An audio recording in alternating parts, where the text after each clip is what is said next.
సంవత్సరాల తరబడి ఎన్ని మందులు వాడినా మీ మోకాల నొప్పులు తగ్గట్లేదా? ప్రాణ పెయిన్ క్లినిక్ లో అత్యాధునిక చికిత్స. బండి సంజయ్ తెలుగు రాష్ట్రాల్లో పరిచయం అక్కలేని పేరు. విషయాన్ని సూటిగా సుత్తి లేకుండా చెప్పడంలోనూ, ప్రత్యర్థులపై విమర్శల బాణాలు ఎక్కుపెట్టడంలోనూ తనకు తానే సాటిగా పేరొందిన బీజేపీ రాష్ట్ర మాజీ అధ్యక్షుడు, ప్రస్తుత ఆ పార్టీ జాతీయ ప్రధాన కార్యదర్శి బండి సంజయ్ కరీంనగర్ సిట్టింగ్ ఎంపీగా మరోసారి బరిలో నిలిచి ప్రచారంలో దూసుకుపోతున్నారు. ప్రస్తుతం మనతో కరీంనగర్ ఎంపీగా బీజేపీ అభ్యర్థిగా ఉన్న బండి సంజయ్ ఉన్నారు. ఆయన ప్రచారం ఎలా సాగుతూ ఉంది, ఆయన మళ్ళీ గెలిస్తే కరీంనగర్ పార్లమెంటు ప్రజలకు ఏం చేయబోతున్నారో ఆయన అడిగి తెలుసుకుందాం. అన్న చెప్పండి, ముందుగా మీకు శుభాకాంక్షలు. మీరు అందరికంటే వేగంగా ప్రచారాన్ని ప్రారంభించారు. మిగతా వాళ్ళందరూ అభ్యర్థుల కోసం ఎతుకులాట్లు ఉండగానే మీరు ఒక విడత ప్రచారం పూర్తి చేశారు. ఎలా సాగుతుంది మీ ప్రచారం?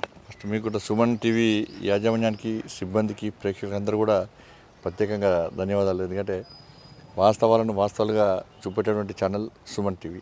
అందుకే ప్రజల ఆధారమాలు ఎక్కువ ఉంటాయి. ఇప్పుడు యాత్ర విషయంలో అంతకంటే ముందే దాదాపు 45 రోజుల పాటు ప్రజాహిత యాత్ర పేరుతోని ఈ కరీంనగర్ పార్లమెంట్ నియోజకవర్గంలో దాదాపు అన్ని మండల కేంద్రాలను తిరిగి రావడం జరిగింది. అక్కడక్కడ నా స్థాయిలో అనేక సమస్యలు కూడా పరిష్కరించడం జరిగింది. ఎలక్షన్స్ టైంలో సమ్మర్ వస్తుంది, మళ్ళీ ఈ సమ్మర్ పేరుతోని బయట తిరిగేటువంటి ప్రయత్నం చేస్తే కూడా ఇబ్బంది వస్తుంది. ప్రజలకు ఇబ్బంది, కార్యకర్తలకు ఇబ్బంది, అందరికీ ఇబ్బంది. కాబట్టి దాన్ని దృష్టిలో ఉంచుకొనే ఎండాకాలం స్టార్ట్ కాకముందే ముందుగా ఒక దఫా మనం పూర్తిగా యాత్రను, ప్రజాహిత యాత్రను కంప్లీట్ చేయడం జరిగింది. ప్రజాస్పందన ఏ విధంగా ఉందో మీరు కూడా చూపెట్టినారు, మీరు కూడా చూసారు. కాబట్టి మంచి ప్రజాస్పందన ఉన్నది. ఎట్టి బస్సులో మోడీ గారిని తిరిగి 3వ ప్రధానమంత్రిగా చేయాలని చెప్పి, ఈ కరీంనగర్ పార్లమెంట్లో భారతీయ జనతా పార్టీని గెలిపించాలని చెప్పి, ముఖ్యంగా ఇతర ప్రాంతాలకు భిన్నంగా ఇక్కడ రాజకీయాలకు అతీతంగా బీఆర్ఎస్ పార్టీ కార్యకర్తలు కానీ, కాంగ్రెస్ పార్టీ కార్యకర్తలు కానీ, బీజేపీ కార్యకర్తలతో కలిసి ఇది దేశానికి సంబంధించిన ఎన్నికలు, దేశాన్ని రక్షించే ఎన్నికలు, దేశాన్ని అభివృద్ధి విషయంలో ఆలోచించే ఎన్నికలు ఇవి. ఈ దేశంలోని పేద ప్రజలను కాపాడడానికి అవసరమే ఎన్నికలు. కాబట్టి నరేంద్ర మోడీ గారు ప్రధానమంత్రిగా ఉండాల్సిందే అని చెప్పి అన్ని పార్టీల నాయకులు, కార్యకర్తలు కూడా ఈరోజు భారతీయ జనతా పార్టీ మద్దతు తెలుపుతున్నారు. కాబట్టి ఇక్కడ భారీ మెజార్టీతో, ప్రజల ఆశీర్వాదంతో, కార్యకర్తల కష్టాచితంగా భారీ మెజార్టీతో గెలుస్తామని చెప్పి విశ్వాసంగా ఉన్నాం. అన్న, మీరు గత అసెంబ్లీ ఎన్నికల్లో ఓడిపోయారు, పార్లమెంట్ ఎన్నికల్లో భారీ మెజార్టీతో గెలిచారు. ఈ అసెంబ్లీ ఎన్నికల్లో కూడా స్వల్ప మెజార్టీతో ఓడిపోయారు. మళ్ళీ పార్లమెంట్ ఎన్నికల్లో మీ ప్రచారం చూస్తామంటే మళ్ళీ భారీ మెజార్టీ ఖాయమని తెలుస్తూ ఉంది. ఏంటి అసలు మీకు సెంటిమెంటల్గా ఇది మీది రిపీట్ అవుతూ ఉంది కదా, ఏమనుకుంటారు మీరు? సెంటిమెంట్ అయినప్పుడు గత పార్లమెంట్ ఎన్నికల్లో నేను గెలిచిన తర్వాత ఎక్కడ కూడా ఇంట్లో కూర్చొని రెస్ట్ తీసుకోలే. వ్యాపారాల పేరుతోని, రెస్ట్ పేరుతోని ఏసీ రూమ్లకు పరిమితమై దానికి పరిమితం కాలేను. ఎంపీ గెలిచిన తర్వాత, ఎన్నికల తర్వాత కోవిడ్ వచ్చింది. కోవిడ్ సమయంలో కూడా ఎక్కడ ఇంట్లో ఉండకుండా కుటుంబానికి దూరమై ఇవాళ అన్ని హాస్పిటల్ తిరిగినాం మనం. అదే సమయంలో భారతీయ జనతా పార్టీ జాతీయ నాయకత్వం రాష్ట్ర అధ్యక్షుని బాధ్యతలు వచ్చింది. ఇది రావడానికి కారణం కూడా కరీంనగర్ పార్లమెంట్ ప్రజలే. వారు కష్టపడి గెలిపించారు కాబట్టి, ఇష్టపడి గెలిపించారు కాబట్టి నాకు జాతీయ నాయకత్వం నమ్మి, విశ్వాసంతో నాకు రాష్ట్ర అధ్యక్షుని బాధ్యతలు అయిపోయింది. రాష్ట్ర అధ్యక్షుని బాధ్యతలు అయిపోయిన తర్వాత నేను బాధ్యత తీసుకొని ఇంట్లో కూర్చునే వ్యక్తిని కాదు. ఎందుకంటే నేను కష్టపడి పని చేయకుంటే పార్టీకి ఇబ్బంది వస్తుంది. దాని ద్వారా ఇలా కరీంనగర్ ప్రజలు కూడా తలెత్తుకొని తిరగలేని పరిస్థితి. మా ఎంపీ, మేము కష్టపడి గెలిపించిన ఎంపీని మేము గెలిపించడం వల్లనే జాతీయ నాయకత్వం రాష్ట్ర అధ్యక్షుని బాధ్యత అయిపోయింది. రాష్ట్ర అధ్యక్షుని బాధ్యత తీసుకున్న బండి సంజయ్ బాగా గుట్లాడుతుందని చెప్పి పేరు రావాలి తప్ప వేరే ఆలోచన ఉండొద్దని చెప్పి మనం కష్టపడి కోవిడ్ సందర్భంలో కూడా అనేక హాస్పిటల్ వెళ్ళాం. ఇక్కడ గవర్నమెంట్ హాస్పిటల్లో అక్కడ సిబ్బంది, నర్సు వాళ్ళ సిబ్బందిను పేషెంట్లు ఇబ్బంది పడుతుంటే డైరెక్ట్ కోవిడ్ వాళ్ళకు కూడా వెళ్ళాను. అనేక సేవా కార్యక్రమాలు నేను చేసిన, కార్యకర్తలు అందరితో చేయించినాం మేము. దాంతోపాటు ఎట్లా ఉద్యమాలు చేసినా మీరు చూసి, రాష్ట్ర అధ్యక్షుని అయిన తర్వాత కార్యకర్తలతో కలిసి ఇవాళ తెలంగాణ రాష్ట్రంలో భారతీయ జనతా పార్టీ ఏ స్థాయిలో ఉద్యమం చేసిందో మీ అందరూ తెలుసు. రైతుల కోసం ఫైట్ చేసినాం, యువకుల కోసం ఫైట్ చేసినాం, మహిళల కోసం ఫైట్ చేసినాం, ఆర్టీసీ కార్మికుల విషయంలో ఫైట్ చేసినాం, అవుట్సోర్సింగ్ ఉద్యోగుల కోసం ఫైట్ చేసినాం, దాంతోపాటు 317 జీవో విధంగా ఫైట్ చేసినాం, నిరుద్యోగ సమస్య మీద ఫైట్ చేసినాం. ఎక్కడ ఏ సమస్య వచ్చినా కూడా ఇలా స్పందించేది భారతీయ జనతా పార్టీ అని చెప్పి ప్రజలకు భావన వచ్చే విధంగా ఆ స్థాయిలో కష్టపడి పనిచేసినాం. దాని ఫలితంగానే ఇలా నా మీద దాదాపు 100 కేసులు, కార్యకర్తల మీద కేసులు, ఇక్కడ మా నాయకుల అందరి మీద కేసులే. కాబట్టి ఆ స్థాయిలో ఫైట్ చేసినాం. మా కుటుంబాలకు దూరమై, మా కుటుంబాలను ఒప్పించి మేము పార్టీ కోసం పనిచేస్తాం. ఈ తెలంగాణ సమాజాన్ని కాపాడడం కోసం పనిచేస్తాం. ఎందుకంటే టీఆర్ఎస్ అనేటువంటి మూర్ఖత్వ పాలన ఈ తెలంగాణ రాష్ట్రం నుంచి పారిపోవాలంటే, ప్రజలు బాగుపడాలంటే, ప్రజల బతుకులు బాగుపడాలంటే ఈ టీఆర్ఎస్ పార్టీ గద్దె దించాల్సిందని చెప్పి ఒక లక్ష్యంతో భారతీయ జనతా పార్టీ ప్రభుత్వం రావాలి, మోడీ రాజ్యం రావాలి, పేదల రాజ్యం రావాలి అని చెప్పి ఒక ఆలోచన కష్టపడి పనిచేసినాం. ఎక్కడ కూడా ఏ రోజు రెస్ట్ తీసుకోవాలి. నేను 150 రోజుల పాటు 1600 కిలోమీటర్లు బీఆర్ఎస్ పార్టీ వాళ్ళు దాడులు చేసిన, పోలీసు వాళ్ళు అడ్డుకున్నాం, ప్రభుత్వం అనేక రకాల ఇబ్బందులు పెట్టినా కూడా ఎక్కడ వెనుకడు చేయకుండా 150 రోజుల పాటు ప్రజా సంగ్రామ యాత్ర పేరుతో ఈ తెలంగాణ రాష్ట్రం మొత్తం తిరిగిన విషయం మీకు తెలుసు. ఇవన్నీ చూసిన తర్వాతనే దాంతోపాటు కరీంనగర్ అభివృద్ధి విషయంలో దాదాపు 12,000 కోట్ల రూపాయలకు పైగా నిధులు తీసుకొచ్చి కరీంనగర్ అభివృద్ధి చేసినాం. ఇవాళ కరీంనగర్ వరంగల్ రోడ్ ఎవ్వరు పట్టించుకోలే. ఇవాళ నేను గెలిచిన తర్వాత మొన్ననే మోడీ గారితో ప్రారంభోత్సవం చేసినాం మేము 2,000 కోట్ల రూపాయలు దాదాపు. ఇలా కరీంనగర్ జగిత్యాల రోడ్ దానికి 2,100 కోట్ల రూపాయలను ఇంకెక్కువ ఆల్రెడీ శాంక్షన్ చేసినాం మేము. ఇలా సిద్దిపేట ఎల్కతుర్తి రోడ్ ఎప్పుడు ఎవరు పట్టించుకోలే, దానికి 500 కోట్ల రూపాయల పైగా నిధులు తీసుకొచ్చినాం. పనులు ప్రారంభమైంది. వరంగల్ కరీంనగర్ రోడ్ పని ప్రారంభమైంది. సిద్దిపేట ఎల్కతుర్తి రోడ్డు కూడా పనులు ప్రారంభమైంది. దాదాపు పూర్తిగా వస్తుంది. అది ఆర్ఓబి చూసారు మీద సుమన్ టీవీ టెలికాస్ట్ చేసి చూసినాం. మీకు స్పందన ఎట్లా వచ్చో చూసినారు. ఆర్ఓబి కూడా 20 సంవత్సరాలుగా ఏ నాయకుడు పట్టించుకోలే. ఇవాళ 154 కోట్ల రూపాయలను సేతు బంధన్ కొత్త స్కీమ్ వస్తే సిఆర్ ఫండ్స్ తీసుకొచ్చి దానికి నిధులు తీసుకొస్తే ఇవాళ నేను లేనప్పుడు చూసి కొబ్బరికాయ కొట్టిపోయారు. అలా ప్రజాస్పందన మీరు చూపెట్టారు. నిన్న ఎవరు తీసుకొచ్చేది అనేది. ఇలా శాతవాహన యూనివర్సిటీకి 12B స్టాటస్ హోదాగా నేను తీసుకొచ్చిన. అటానమస్ ఎస్ఆర్ కాలేజ్ నేను టూల్ డిజైన్ సెంటర్ నేనే తీసుకొచ్చిన. ఇలా నేషనల్ హైవేస్ కానీ అనేక రకాల కేవలం జాతీయ రహదారుల కోసమే 5,000 కోట్ల రూపాయలకు పైగా నిధులు నేను తీసుకొచ్చిన. సిఆర్ఎఫ్ ఫండ్స్ దాదాపు 400 కోట్ల రూపాయలు సిఆర్ఎఫ్ ఫండ్స్ తీసుకొచ్చినాం. గ్రామీణ సడక్ యోజన కింద పైసలు మేమే తీసుకొచ్చినాం. ఎక్కువ పైసలు తీసుకొచ్చినాం ఇతర రాష్ట్రాలకు, ఇతర జిల్లాల కంటే. ఇట్లా అనేక సంక్షేమ పథకాల విషయంలో కానీ అభివృద్ధి నిధులు మేము తీసుకొచ్చినాం. దురదృష్టవశాత్తు మేము నిధులు తీసుకొచ్చినా కూడా ఒక సెక్షన్ మీడియా గత అధికార పార్టీకి అనుకూలంగా ఉండే. మా కార్యకర్తలు ఎంత చెప్పినా కూడా మీడియా మాకు సహకరించే ప్రయత్నం చేయాలి. పైసలు తీసుకొచ్చి సొమ్మొక్కరిది సోకొక్కరిది. పైసలు తీసుకొచ్చింది మేము, నిధులు తీసుకొచ్చింది మేము, అభివృద్ధి చేసింది మేము, పేరు చెప్పుకున్నది కొబ్బరికాయలు కొట్టింది మాత్రం బీఆర్ఎస్ పార్టీ వాళ్ళు. అధికారులు కూడా బెదిరించారు. ప్రోటోకాల్ సిస్టమ్ కూడా దెబ్బతీసారు వాళ్ళు. కాబట్టి ఇవన్నీ అయిన తర్వాత కూడా మేము ప్రతి గ్రామానికి మేము చేసిన అభివృద్ధి విషయంలో మేము స్పష్టం చేసిన తర్వాత ప్రజల లోపల మార్పు వచ్చింది. ప్రజలు స్పందిస్తున్నారు. ఎట్టి బస్సులో భారతీయ జనతా పార్టీకి ఓటేస్తాం. ఇవి మోడీ ఎన్నికలు, మోడీ గారు ప్రధానమంత్రి చేసే ఎన్నికలు. కాబట్టి ఇలా ఎదుటి పార్టీలు ప్రధానమంత్రి అభ్యర్థుల్లో ఇంతవరకు కాంగ్రెస్ పార్టీ అడ్రస్ లేదు. ప్రధానమంత్రి అభ్యర్థిని నిర్ణయించే ఎన్నికల్లో ప్రధానమంత్రి అభ్యర్థి కరువు అయితే ఎవరు చూసి ఓటేయాలి దేశ ప్రజలు? ఇప్పుడు కాంగ్రెస్ పార్టీ కర్మలో ఇంతవరకు అభ్యర్థి కరువాడు. ఇప్పుడు ఈ జిల్లాలో పెడతారా, ఈ పార్లమెంటర్ పెడతారా, పక్క పార్లమెంటర్ పెడతారా, ఈ జిల్లాలో పెడతారా, పక్క జిల్లాలో పెడతారా, ఈ రాష్ట్రంలో పెడతారా, పక్క రాష్ట్రంలో పెడతారా, ఇంతవరకు కన్ఫ్యూజన్ ఒకటి. కాబట్టి ఏదేమైనా నేను ఈ అహంకారంతో చెప్తలేను. నేను ప్రజాస్పందన చూసి ప్రజలకు ఆశీర్వాదం చూసినాక చెప్తున్నాను. కాబట్టి తప్పకుండా అభివృద్ధి చేసింది మేము. సమాజంలో ఇవాళ బీఆర్ఎస్ పార్టీ ప్రజా వ్యతిరేక విధానాలకు వ్యతిరేకంగా కొట్లాడింది మేము. మా జీవితాలను, మా కుటుంబాన్ని పక్క పెట్టి, మా జీవితాలకు పణంగా పెట్టి ఎన్ని కేసులు పెట్టినా, ఎన్ని లాఠీ దెబ్బలు తిన్నా, ఎన్నిసార్లు జైలు పంపినా కూడా అన్నిటికీ తెగించి భరించి ఈ ప్రజాస్వామ్యాన్ని కాపాడాలి, పేదల రాజ్యాన్ని వాళ్ళు కొట్లాడింది మేము. ఎక్కడ రెస్ట్ తీసుకోకుండా ప్రజలకు అందుబాటులో ఉండేది మేము. ఇటువంటి పరిస్థితిలో ప్రజలందరూ కూడా ఎట్టి బస్సులో భారతీయ జనతా పార్టీని గెలిపించాలి, నరేంద్ర మోడీ ప్రధానమంత్రి చేయాలని చెప్పి ఆలోచనతో నాకు ఓటు వేయడానికి సిద్ధంగా ఉన్నారు. అన్న, కేటీఆర్ మీ మీద తీవ్రమైన విమర్శలు చేస్తూ ఉన్నాడు. మీరేమో ఇన్ని అభివృద్ధి పనులు చేశామని చెప్తున్నారు. మీరు మాత్రం అయోధ్య రామ మందిరాన్ని, మతోన్మాదాన్ని ప్రేరేపిస్తూ ఓట్లు పొందాలని, ఒక ఎమోషనల్ ఓటింగ్ పొందాలని చూస్తున్నారని చాలా తీవ్రమైన కామెంట్ చేస్తున్నారు. దీనికి ఏం చెప్తారు? ఇప్పుడు అయోధ్యలో రామ మందిరాన్ని నిర్మించినాం. దేశంలో హిందువులందరూ కలిసి అయోధ్యలో రామ మందిరాన్ని నిర్మించుకున్నాం. ఎవరి యొక్క నాయకత్వంలో, ఎవరి యొక్క ఆశీర్వాదంతో, ఎవరి యొక్క సహకారంతో చేశారు? నరేంద్ర మోడీ గారి యొక్క సహకారంతో. గౌరవ సుప్రీంకోర్టు తీర్పిచ్చిన తర్వాత నరేంద్ర మోడీ గారి నాయకత్వంలో ఇలా దేశంలో హిందువులందరూ ఏకతాటిపైకి వచ్చి నిధులు ఇచ్చి ఇవాళ అయోధ్యలో భవ్యమైన దివ్యమైన రామమందిర నిర్మాణం నిర్మించినాం. ఇవాళ టీఆర్ఎస్ వాళ్ళు, కాంగ్రెస్ వాళ్ళు చెప్పుకోగల వద్దన్నారా? ఇవాళ విశ్వ హిందూ పరిషత్తు, ఆ ట్రస్టు కాంగ్రెస్ పార్టీ ఆది నాయకత్వాన్ని ఆహ్వానించింది. ఏది? రాముల వారి ప్రాణ ప్రతిష్ఠ కార్యక్రమానికి. మరి కాంగ్రెస్ పార్టీ నాయకులు ఎందుకు పోకపోవడానికి కారణం ఏంది? వాళ్ళు పోయిందెవరు? మేము విన్నాం. BRS party. ఈ మీరు చెప్పిన పేరు కేసీఆర్ కొడుకు నాస్తికుడు, ఆయన దేవుడు నమ్మడు. మరి నేను అంటున్నా, నేను అన్నాడు జై శ్రీరామ్ అనకుండా జై శ్రీరామ్ కడుపు నింపుతుందా అన్నాడు. మళ్ళీ తెల్ల జై శ్రీరామ్ అన్నాడు. అంటే 24 అవర్స్లో కూడా రాముడు మార్పు తీసుకొచ్చిన ఆయన లోపల. రాముడు ఆవహించాడు. ఆ మార్పు ఎన్ని రోజులు ఉంటుందో తెలియదు. ఇప్పుడు నువ్వేమో జై శ్రీరామ్ అనద్దంటవే, మీ నాయనేమో పూజలు చేస్తాడే, మీ అక్కనేమో జపమాల కావాలంటదే, మీ కుటుంబంలోనే ద్వంద్వ విధానాలు. ఈ ప్లాన్ ఇది. కాబట్టి రాముని వ్యతిరేక పార్టీలు ఈ రెండు పార్టీలు. ఎవరు? కాంగ్రెస్ పార్టీ రాముడిని వ్యతిరేకిస్తున్నది, బీఆర్ఎస్ పార్టీ రాముని వ్యతిరేకిస్తూనే ఉంటుంది. కాబట్టి మేము రాముని వారసులుగా, రాముని భక్తులుగా తప్పకుండా రాముని పేరు ఎక్కువ ఓట్లు అడిగాం. అక్కడ జరిగిన భవ్యమైన దివ్యమైన నిర్మాణం యొక్క గొప్పతనాన్ని ప్రచారం చేసే ప్రయత్నం చేసాం, చాటి చెప్పే ప్రయత్నం చేస్తాం.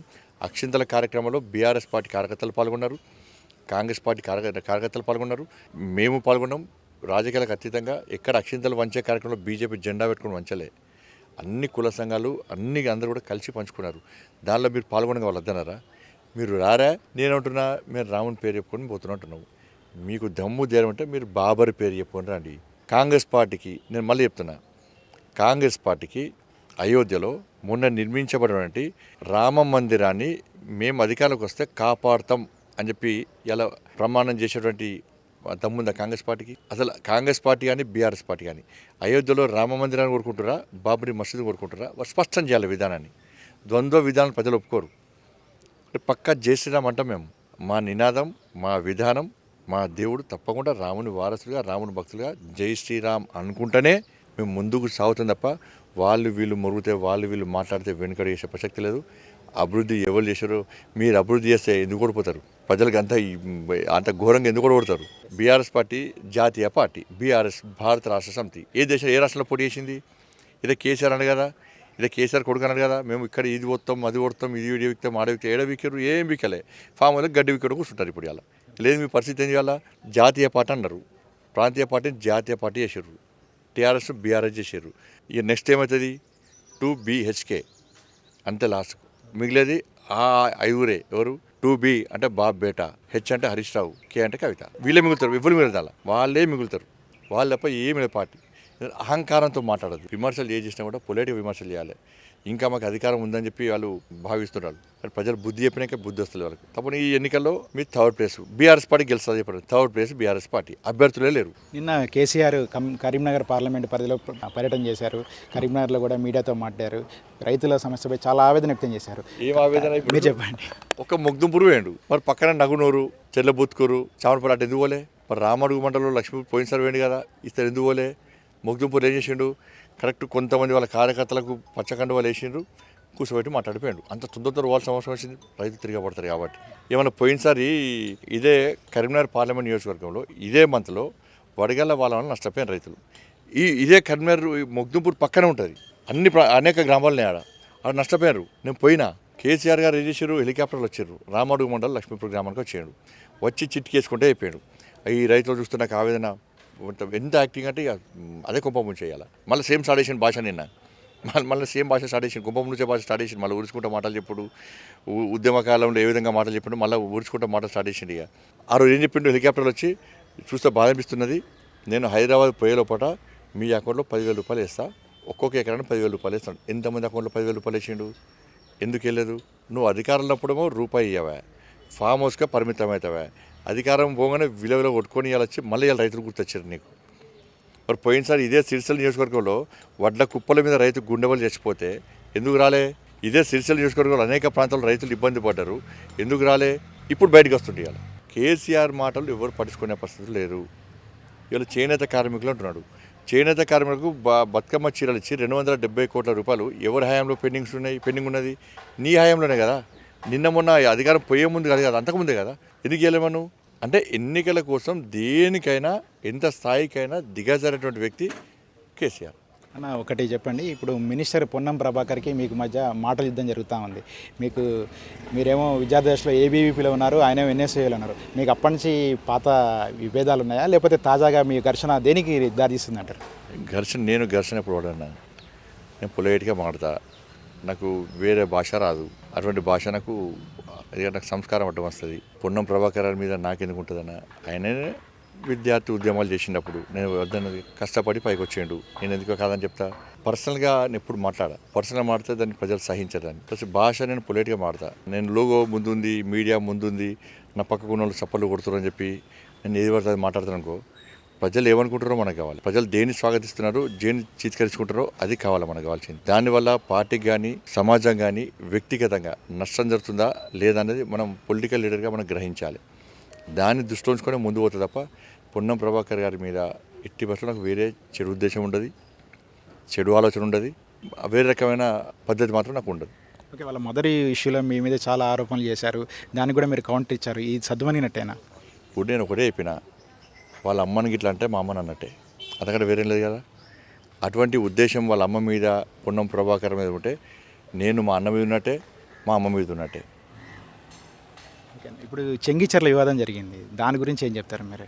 ఇప్పుడు చెంగిచెర్ల జరిగిన వాస్తవంని ఇప్పటికీ మీడియా చూపట్టలేకపోయింది. బైన్సాలో ఏం జరిగిందో మీడియా చూపట్టలేకపోయింది. బైన్సాలో జరిగిన దారుణ మారణ హోమం జరిగిన విషయాన్ని బైన్సాలో చూపట్టలేకపోయింది. నేను ఎప్పుడైతే పోలీస్ వలయాన్ని ఛేదించుకొని బహింసకు పోయినో అప్పుడు బయటకు వచ్చింది. సిద్ధు అనే ఒక జర్నలిస్ట్, ఒక యువకుడు ఈ ఆవేదన తట్టుకోలేక ధైర్యంగా పోయి పోలీసుల కళ్ళు కప్పి ధైర్యంగా పోయి అక్కడ జరిగిన దారుణ సంఘటనను సమాజం చూపెట్టే ప్రయత్నం చేస్తే ఆ సిద్ధు అనే యువకుని మీద కేసులు పెట్టారు. లాస్ట్గా హైకోర్టు నుంచి బెయిల్ తీసుకొని ఆయన కాపాడుకున్నాడు పాపం. ఇప్పుడు చెంగిచెర్లలో కూడా పేద ప్రజలు, ఎస్టీ సమాజానికి సంబంధించిన ప్రజలు హోలీ పండుగ జరుపుకోవడానికి రాముని పాట పెట్టుకుంటే 300 మంది వచ్చి దాడి చేయడము తప్ప కాదా? ఇలా మేము పోయి వాళ్ళకి భరోసా కల్పించడం అయితే ఎన్నికల కోడ్ అంటారు పోలీసులు. మరి 300 మంది ఎన్నికల కోడ్ ఉండగా ఏ విధంగా వచ్చి దాడి చేసారు?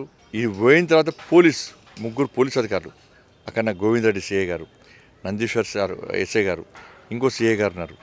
వీళ్ళు ముగ్గురు మహిళలను చూడకుండా తీసుకుపోయి కొట్టారు పోలీస్ స్టేషన్లో. రాత్రి మహిళలందరినీ పోలీస్ స్టేషన్ చుట్టూ మన హైదరాబాద్ మొత్తం దింపారు. ఇది ఎక్కడ రాచరిక పాలన?